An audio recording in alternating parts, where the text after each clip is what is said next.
Plucky Mazda now hopes that between 60 and 75% of its global vehicle sales will feature some version of its new hybrid powertrains by the end of the decade. To get there, the Japanese automaker has announced plans to sell more large plug-in hybrid (PHEV) SUVs and even borrow a more traditional hybrid setup from Toyota. All while it works toward its own new hybrid setup that could utilize the brand's trademark rotary combustion engines that are now back in development. Here's what we expect from Mazda as it shifts to hybrids in the next few years, and what might be worth waiting for. Mazda's State of the Hybrid 2024 in the US and Japan. Where Mazda has recently launched large CX-90 and comparable CX-80 PHEV SUVs respectively, Mazda's electrified sales mix is only at 22% for each market.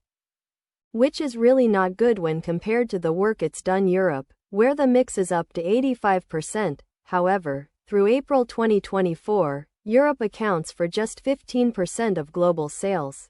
The US accounts for around 32%, and Japan comes in at about 12% of sales.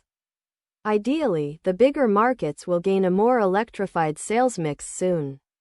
Fixing Mazda's US hybrid mix. To fix this issue with the US sales mix quickly, the automaker has introduced a new middling hybrid trim to its popular 2025 Mazda CX-50 SUV lineup, which actually borrows key components from a competitor, one version of the Toyota hybrid system found in a comparable hybrid Toyota RAV4 SUV.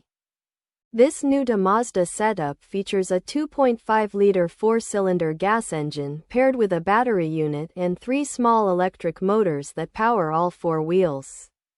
Tech combined, it all generates an honest 219 horsepower and 163 pound-feet of torque in both competing SUV applications from Mazda and Toyota.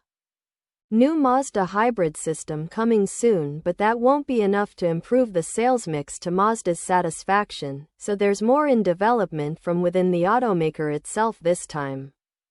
According to Automotive News, Mazda's R&D executive officer Naohito Saga claims the brand needs an electrified offering that slots between the relatively low-power 48-volt system and the robust plug-in hybrid. This system would likely get a bigger battery than Toyota's current hybrid system used by Mazda, but would not need to be plugged in to recharge like Mazda's current PHEV SUV offerings for reduced cost and simplicity for the owner.